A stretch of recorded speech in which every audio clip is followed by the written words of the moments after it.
Statement delivered by Mr. Biniam Berhe at the 83rd Ordinary Session of the African Commission on Human and People's Rights, ACHPR.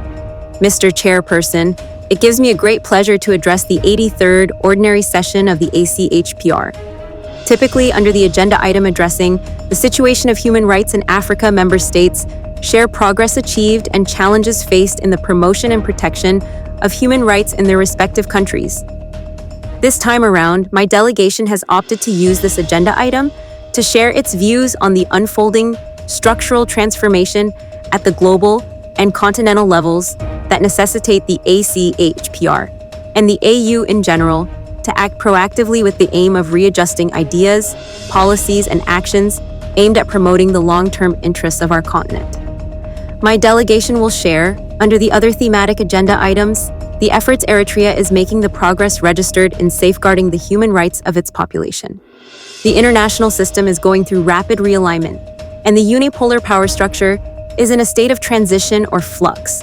Consequently, the core ideas that underpin the fading system are no longer accepted as the only options. In the realm of human rights, those who once claimed to be its guardians have often overlooked egregious atrocities committed by their allies. In the view of this delegation, now is the opportune time for Africa to assert ownership and control over its human rights agenda, align its human rights priorities with that of the broader continental agenda, and for countries of the continent to reassert their role as the primary actors in the protection and promotion of the human rights of their populations. Mr. Chairperson, the universality and indivisibility of human rights is a widely acceptable principle. Furthermore, as underscored in the preamble of the ACHPR, member states of the AU pledged to take into consideration the virtues of their historical tradition and the values of African civilization, which should inspire and characterize their reflection on the concept of human and people's rights. In reality, however, the global human rights architecture fails to recognize African countries as equal stakeholders.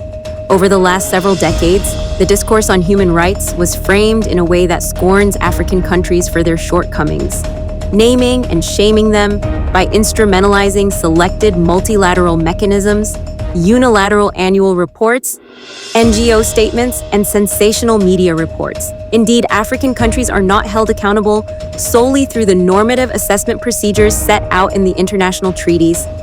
It is commonplace to observer countries who claim ownership of human rights values feel entitled to judge whimsically the performance of African countries at every opportunity they get.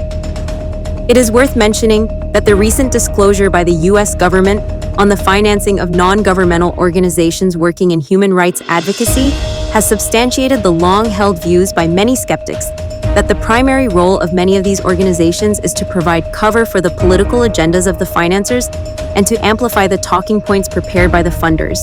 Taking this into account, it is important to underscore that the principle of sovereign equality of states remains relevant in the realm of human rights. External entities should discard their paternalistic attitude, and that the discourse on human rights be centered on mutual respect and constructive dialogue. Mr. Chairperson, the Banjul Charter is unique in its emphasis on people's rights. The Charter also makes strong emphasis on the right to development. As enshrined in its preamble, the Charter reflected the consensus of the time by paying particular attention to the right to development and that civil and political rights cannot be dissociated from economic, social, and cultural rights in their conception as well as universality, and that the satisfaction of economic, social, and cultural rights is a guarantee for the enjoyment of civil and political rights. These unique aspects seem to have gradually faded under pressure from external entities that prioritize individual rights and ridicule group rights. Focus on civil and political rights at the expense of social, economic, and cultural rights. Try to steer the discourse to fashionable concepts relevant to increasingly smaller portions of society over basic principles that impact the lives of the overwhelming majority of the population. In this regard, it is our considered view that the human rights architecture at the continental level has to be recalibrated to give attention to people's rights, including social, economic, and cultural rights, on an equal basis as individual and civil and political rights.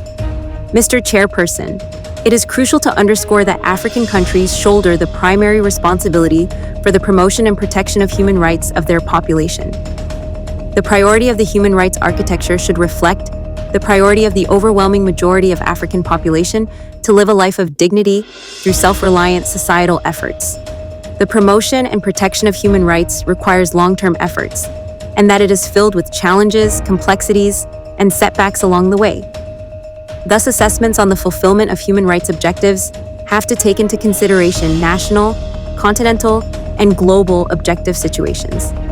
Equally important is that the human rights agenda should be viewed as part and parcel of the broader nation-building process.